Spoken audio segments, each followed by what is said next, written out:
শুভ সন্ধিয়া বন্ধুসকল মই এতিয়া এটা নতুন এটা সুন্দৰ ভিডিঅ' প্ৰস্তুত কৰিব কাৰণে ব্লগ প্ৰস্তুত কৰিব কাৰণে উপস্থিত হৈছো আমাৰ শিক্ষাগুৰু শ্ৰীযুত মোহাম্মদ শৰীফুদ্দিন আহমেদ ছাৰ আৰু নমস্কাৰ ছাৰ নমস্কাৰ ইয়াত বিভিন্ন জন উপস্থিত হৈছে যিসকল ব্যক্তি আছে সকলোকে দেখাব ইয়াত বিয়াজ গগৈদেৱ আছে আমাৰ নাজিমুদ্দিন আনসাৰী আছে আমাৰ সঞ্চয় আলী আমাৰ শ্ৰীযুত মোহাম্মদ ইকবাল হুছেইন আছে গতিকে আমি এতিয়া আহমেদ ছাৰ ঘৰত আছো এটা সুন্দৰ এটা ভাল এটা সুযোগ এটা আহিছে আমাৰ কাৰণে এটা ভাল খবৰ পৰহতীয়া ৰাইজৰ কাৰণে আমাৰ যিহেতু মক্কাত হজ কৰিবৰ কাৰণে যায় বহুসকল আমাৰ যিসকল আমাক ছাৰ আপোনালোকৰ মানে আমাৰ ইছলাম ধৰ্মৰ যিসকল ব্যক্তি যিসকল আচলতে জ্যেষ্ঠ ব্যক্তি বুলি কওঁ জ্যেষ্ঠ যিসকল ব্যক্তি আমাৰ শিক্ষাগুৰু বৰহাট উচ্চতৰ মাধ্যমিক বিদ্যালয়ৰ কালৰ প্ৰাক্তন শিক্ষক আমাৰ শিক্ষাগুৰু মোহাম্মদ শৰীফুদ্দিন আহমেদ ছাৰ আপুনি হজ কৰিবলৈ এতিয়া সুযোগ এটা পাইছে হয়নে বাৰু গতিকে বৰহাটৰ কাৰণে ভাল খবৰ বৰহাটৰ প্ৰথমজন ব্যক্তি ছাৰ আপুনি হজ কৰিবৰ কাৰণে যাত্ৰা কৰিব কিমান তাৰিখে ছাৰ যাত্ৰা কৰিব হয় মই দৰ্শক মণ্ডলীলৈ মোৰ আন্তৰিক শুভেচ্ছা আৰু আশীৰ্বাদ জ্ঞাপন কৰিছো মোৰ একালৰ ছাত্ৰ শ্ৰী দেৱ গগৈ বুলি কওঁ দেৱ গগৈ আন এজন একালৰ ছাত্ৰ বিৰাজ গগৈ আন এজন মোৰ ছাত্ৰ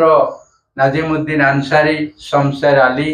আৰু ভাতৃপ্ৰতিম ইকবাল হুছেইন এওঁলোক মোৰ ঘৰলৈ আহিছে এওঁলোকৰ উদ্দেশ্য কিবা এটা কামনা কৰি মোৰ ওচৰলৈ আহিছে আৰু মোক দুটামান কথা সুধিছে মই সেইকেইটাৰ উত্তৰ দিবলৈ চেষ্টা কৰিছো শ্ৰীমান দেৱই মোক সুধিলে যে ছাৰ আপুনি কোন তাৰিখে যাত্ৰা কৰিব এনেকুৱা হ'ল কথাটো আচলতে গুৱাহাটীৰ পৰা ফ্লাইট 8 তাৰিখে ৰাতিপুৱা 8:10 আৰম্ভ হ'ব এই ফ্লাইটখন বম্বেত অৱতৰণ কৰি পুনৰ উৰা মাৰিব সুদূৰ মদিনা নগৰলৈ আৰু আমি হজ যাত্ৰীসকল যিহেতু মই চৰাইদেউ জিলাৰ পৰা হজৰ কাৰণে এপ্লাই নকৰিলোঁ গতিকে যদিও মোৰ নিজৰ জিলা মই এপ্লাই নকৰিলোঁ তাৰ অন্য কাৰণ একো নহয় মই এজন এজেড ব্যক্তি অৰ্থাৎ বয়োজ্যেষ্ঠ ব্যক্তি গতিকে মোৰ এজন শৰীৰ প্ৰয়োজন হয় চৰকাৰী নিয়ম মতে গতিকে সেই লগৰীয়াজন মই শিৱসাগৰত বিচাৰি পালোঁ গতিকে মই আইনৰ মেৰ পাছত গৈ বাধ্য হলোঁ শিৱসাগৰ জিলাৰ পৰা হজ যাত্ৰী হিচাপে ৰাওনা দিবলৈ আৰু 6 তাৰিখে ৰাতিপুৱা আমি 8জন মান ডে ছুপাৰেৰে 9:30 বজাত শিৱসাগৰ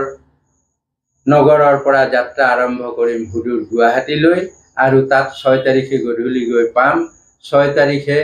গধূলি গৈ গুৱাহাটীত আপোনালোকে অৱগত হ'বৰ বাবে জনাইছোঁ ইছলাম ধৰ্মাৱলম্বী মানুহবোৰ থাকিবৰ বাবে হাজী মুছাফিৰখানা বুলি এটা চৰকাৰী ঘৰ আছে এইটো হাজী মুছাফিৰখানা কয় সেইটোত যিমান তীৰ্থযাত্ৰী প্ৰতি বছৰে যায় তাত তীৰ্থযাত্ৰীসকল একগোট হয় আৰু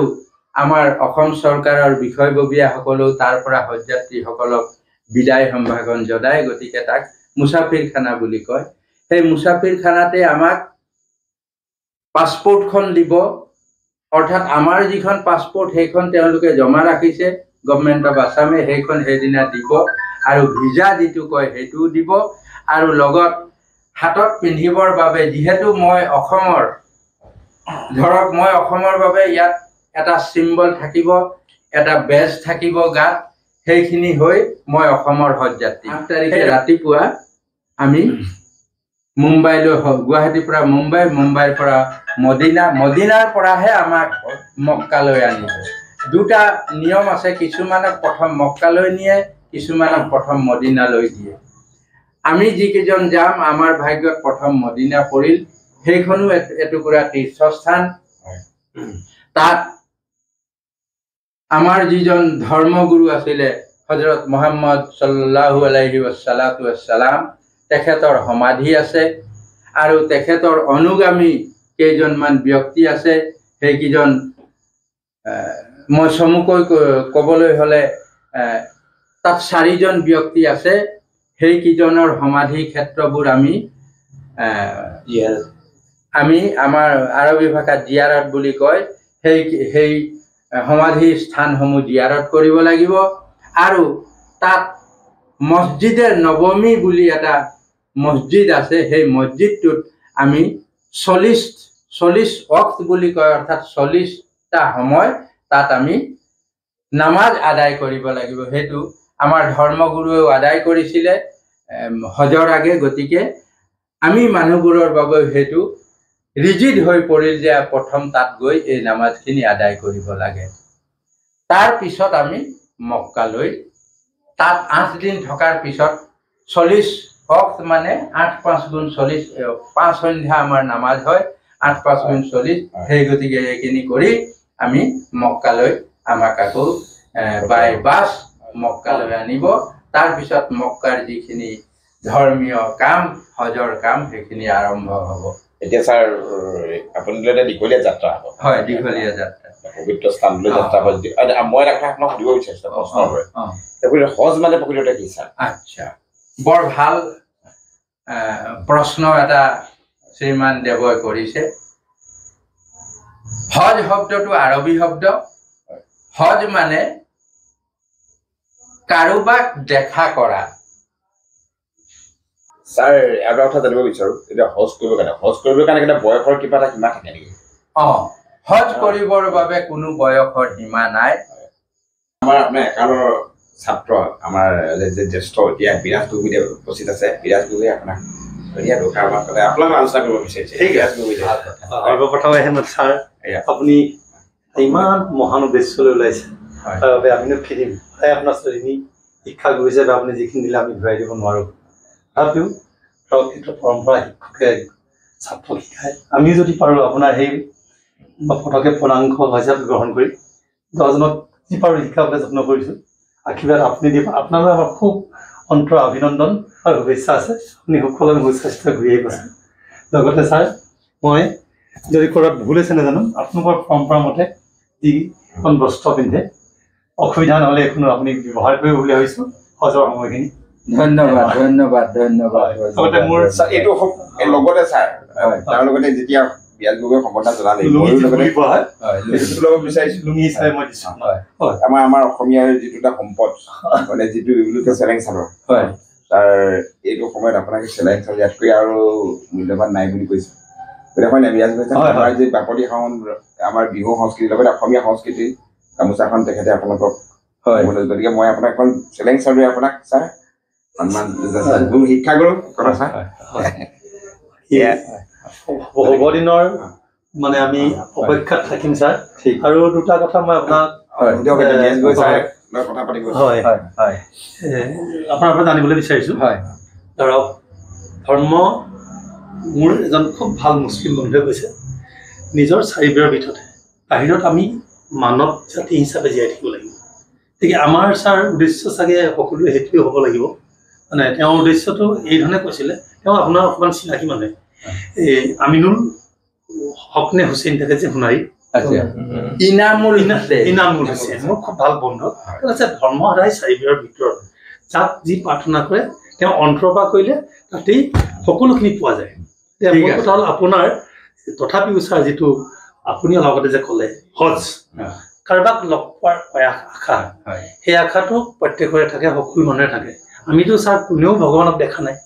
হাজাৰ মানুহে মূৰ্তি বনাওক কিবা কৰক মই কোনো বিতৰ্কলৈ যাবলৈ বিচাৰে তাক ৰূপ দিবলৈ নিবিচাৰিব লাগে ভগৱান কিন্তু নিৰাকাৰ গতিকে আজি বৌদ্ধিষ্টসকলৰ কথাই কওক আপুনি খ্ৰীষ্টানসকলৰ কথা কওক হিন্দুৰ কথা কওক মুছলমানসকলৰ কথা কওক পবিত্ৰ মনেৰে যিসকলে ক'ৰবালৈ ওলাই ভগৱানক পাম বুলি আশা কৰি সেয়া সঁচাই চাই আদৰণীয় আৰু আপুনি ভাৰতৰ প্ৰথমজন হজ যাত্ৰী হিচাপে যি যাত্ৰা আৰম্ভ কৰিছে এই পদাংক মই ভাবোঁ উঠি অহা প্ৰজন্মই আপোনাক কাষত পোৱাসকলে অনুসৰণ কৰিব আৰু ইয়াৰ কাৰণে ছাৰ চেষ্টা থাকিলে মানুহৰ বিফলতা নাহে। আজি ধৰক যোৰহাটত আপোনাতকৈ বহুত ধনী মুছলিম সম্প্ৰদায়ৰ মানুহ থাকিব পাৰে বা চৰাইদেউত থাকিব পাৰে, কিন্তু সকলোৱে এনে সাহস কৰিব নোৱাৰে। মানে ধনৰ প্ৰতি যিটো লালসা মায়া সেইটো আপোনাৰ যাৰ থাকে, মই ভাবোঁ যি ধৰ্মৰ মানুহে হওক লাগে, অকল মুছলিম বা ইছলাম ধৰ্ম বুলি কোৱা নাই, সকলো ধৰ্মৰে মানুহৰ যদি আন্তৰিকতা থাকে তেওঁলোকে পূজা অৰ্চনাৰ পৰা আৰম্ভ কৰি যিকোনো ধৰণৰ আপোনাৰ আৰাধনা পইচা নহ'লেও কৰিব পাৰে, যিটো আপুনি আজি আদৰ্শ হিচাপে দেখুৱাইছে। এজন আপোনাৰ ছাত্ৰ হিচাপে আমি অত্যন্ত আনন্দিত ছাৰ। খালি এটা কথা মই আপোনাক সুধিবলৈ বিচাৰিছোঁ, আপুনি যে ক'লে কাইলৈ আমাৰ নামঘৰৰ পৰা বুলি যে ক'লে মছজিদ গৈছে, ইয়াৰ পৰা আকৌ যাবনি কোনটো কথা ক'লে আপুনি? এইটোৰ পৰাই মই সেই কথাটো মানে আজিও আপোনাক এটা সম্বৰ্ধনা জানো হৈছে তাত, পুনৰ আমি কাইলৈ আপুনি তাৰপৰা যাত্ৰা হ'ব। তেতিয়াহ'লে সতীৰ্থসকলে আপোনাক নিশ্চয় ছাৰ খুব আন্তৰিকতাৰে আশা কৰিছে। আপোনাক প্ৰায়খিনি মানুহে জাতি ধৰ্ম ভাষা নিৰ্বিশেষে ছাৰ বুলি সম্বোধন কৰে শিক্ষাগুৰু হিচাপে। ধৰক নিজৰ যিখিনি মেমিডিয়ান মানুহ তেখেতসকলেও আপোনাক হয়তো আশীভাগেই ছাৰ বুলিয়ে কয়, সেইটো মানে পৰম্পৰা। আৰু আপোনাৰ ছাত্ৰসকলে শিক্ষক হিচাপে শিক্ষাগুৰু হিচাপে আপোনাৰ সুস্বাস্থ্য কামনা কৰিব নিশ্চয়। আমিও ইয়াৰ পৰা সুস্বাস্থ্য আপোনাৰ কামনা কৰিছোঁ। মদিনাৰ পৰা অসমৰ পৰা আপোনাৰ বৰহাটৰ পৰা আপোনাৰ শিৱসাগৰলৈ, শিৱসাগৰৰ পৰা গুৱাহাটীলৈ, গুৱাহাটীৰ পৰা আপোনাৰ মুম্বাই, মুম্বাইৰ পৰা মদিনাৰ পৰা মক্কা ছাৰ, এই দীঘলীয়া বাটছোৱা আপোনাক যাতে ওপৰলৈ সকলো প্ৰকাৰে সহযোগ কৰে আৰু আপুনি যাতে সুস্বাস্থ্য ঘূৰি আহি পুনৰ আমাৰ মাজত আহমেদ ছাৰ হৈ পিনে 10জনক যাতে আপুনি ভগৱানক নিৰাকাৰ হিচাপে পাবৰ কাৰণে পবিত্ৰ মনে সাধনা কৰিব পাৰে, তাৰ আপুনি পৰামৰ্শ দিব বুলি আশা ৰাখিলোঁ, আপোনাৰ প্ৰেৰণা বুলি আশা ৰাখিলোঁ। আপুনি সুস্বাস্থ্যৰে ছাৰ মদিনা যাত্ৰাৰ পৰা মক্কা যাত্ৰাৰ পৰা ঘূৰি আহক, তাকে মই কামনা কৰিলোঁ। নমস্কাৰ ছাৰ। আচ্ছা, তোমাৰ প্ৰশ্ন এটাৰ বিৰাজৰ প্ৰশ্ন এটাৰ উত্তৰ তেওঁ পাহৰি গ'লেও মোৰ মনত আছে। তেওঁ এটা প্ৰশ্ন সুধি পাহৰি গ'ল কথাৰ মাজত। সেইটো হ'ল ইছলাম ধৰ্মৰ গুণানুকীৰ্তন আৰু ইছলাম ধৰ্মই কি কৰে কি নকৰে। এতিয়া কথা হ'ল গোটেই পৃথিৱীখনতে সন্ত্ৰাসবাদে আগুৰি ধৰি পৃথিৱীখন জৰ্জৰ কৰি তুলিছে। কিন্তু মই মোৰ 2জন এক্স ষ্টুডেণ্টৰ জৰিয়তে সমাজলৈ এটা বাৰ্তা দিব খুজিছোঁ। সেই বাৰ্তাটো এনেধৰণৰ, যিসকলে সন্ত্ৰাসবাদ সৃষ্টি কৰিছে সেইসকল আচলতে ইছলাম ধৰ্মাৱলম্বী। তেওঁলোকে নিজে ভাবে যে তেওঁলোক ইছলাম ধৰ্মাৱলম্বী, কিন্তু ৰসুলুল্লাহৰ মতে, আমাৰ পয়গম্বৰৰ মতে তেওঁলোক প্ৰকৃত ইছলাম ধৰ্মাৱলম্বী নহয়। বুলি এইবিলাকলে কোৱা শুনিছা কলে বঢ়াই কোৱা নহয়। হজৰত মহম্মদে কোৱা কথাকেইটা আপোনালোকক মই অৱগত কৰিব খুজিছো, যাহাতে মুছলমানৰ বাহিৰেও মোৰ হিন্দু বন্ধু বান্ধৱসকলে বুজি উঠক। কথাটো হ'ল এনেকুৱা, হজৰত মহম্মদে কৈছে যে পৃথিৱীত যিমান মানুহ আছে সেই গোটেইবোৰ মানুহ আল্লাই সৃষ্টি কৰিছে। সেই আল্লাহক ইছলাম ধৰ্মাৱলম্বীয়ে আল্লাহ বুলি ক'ব, অন্য ধৰ্মাৱলম্বীয়ে কিবা এটা বুলি সম্বোধন কৰি মাতিব। এই গোটেইখিনি সৃষ্টি কৰিছে আল্লাই, আৰু এই সৃষ্টি কৰা জীৱবোৰক মৰাৰ অধিকাৰ কেৱল আল্লাহৰ আছে, আপোনাৰ মোৰ আৰু সন্ত্ৰাসবাদীসকলৰ নাই। গতিকে হজৰত মহম্মদৰ বাণীখিনি এই সন্ত্ৰাসবাদীসকলে বিকৃত ৰূপত উত্থাপন কৰি দেশখনত গোটেই পৃথিৱীখনত অশান্তিৰ সৃষ্টি কৰিছে। গতিকে মোৰ এই কথাকেইটাৰ জৰিয়তে মই নাদৰ ভেকুলী, গতিকে বৰহাটখন নাদ হিচাপে ধৰিছোঁ, বৰহাটলৈ এটা বাৰ্তা মই পঠাব খুজিছোঁ যে ভাইসকল, আজি মই হিন্দু মুছলমান বৌদ্ধ খ্ৰীষ্টান সকলোৰে আশীৰ্বাদ লৈ মই তীৰ্থযাত্ৰা, তাকে হজ বুলি কয়, হজলৈ ওলাইছোঁ।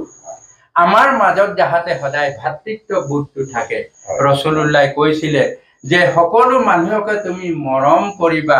চেনেহ কৰিবা, কাকো ঘৃণা নকৰিবা আৰু হেয় জ্ঞান নকৰিবা। মহম্মদক সেই সময় আৰৱ দেশত ইহুদী সম্প্ৰদায়ৰ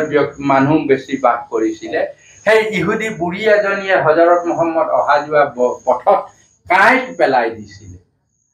যে এই হজৰত মহম্মদ অহা যোৱা ভৰিত কাঁইট লাগি ফুটি মৰক। তাৰপিছত তেখেতে সেই বাটটো চফা কৰিহে অহা যোৱা কৰিছিলে। এদিন হঠাৎ তেখেত অহা যোৱা কৰা বাটত দেখিলে জাবৰ নাই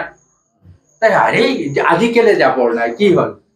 ইঘৰ সিঘৰ সুধিলে যে ইয়াত জাবৰ পেলাই বুঢ়ী এজনী আছিলে কলৈ গ'ল কি হ'ল মানুহৰ মুখে গম পালে যে বুঢ়ীজনী বেমাৰ হজৰত মহম্মদে সেই বুঢ়ীজনীক কাঁইট পেলাইছে মন কৰক হিংসা কৰিব লাগে হজৰত মহম্মদ বেয়া পাব লাগিছিলে কিন্তু হজৰত মহম্মদে বেয়া নাপায় বুঢ়ীজনীক দেখা কৰিবলৈ গ'ল গৈ ক'লে যে অ আই তুমি যে সদায় কাঁইট পেলোৱা মই ভাল পাওঁ আজি নেপেলালা শুনিলো তোমাৰ বেমাৰ সেইকাৰণে তোমাক দেখা কৰিবলৈ আহিলো হজৰত মহম্মদে কিটো বাট দেখুৱাইছে সুধিবৃন্দ মই আপোনালোকক অৱগত এইটোৱেই কৰিব খুজিছো যে ইছলাম ধৰ্মত হিংসা নাই কটা মৰা নাই শত্ৰু জ্ঞান কৰিবলৈ কোৱা নাই কোৱা নাই 5টা কৰ্তব্য তাৰে এটা হ'ল সেইটো কৰিবলৈ মই ওলাইছো আৰু সকলোটিৰ পৰা মই আশীৰ্বাদ বিচাৰিছো আনেকো মোৰ প্ৰয়োজন নাই আমিও সৰু এখন আৰু এটা কথা আপোনাক জনাওঁ যিটো আপুনি ধৰ্মৰ বিষয়ে ক'লে আমিও ধৰক বিচাৰ বিবেচনাৰে যিমানখিনিলৈকে পাৰিছো মই মোৰ ককাইদেউ হয় দেৱজিৎ গগৈ বন্ধুৰ দৰে থাকো একালত ধৰক আপুনি মোৰ শিক্ষাগুৰু হ'লো পৰৱৰ্তী সময়ত আমি যোৱা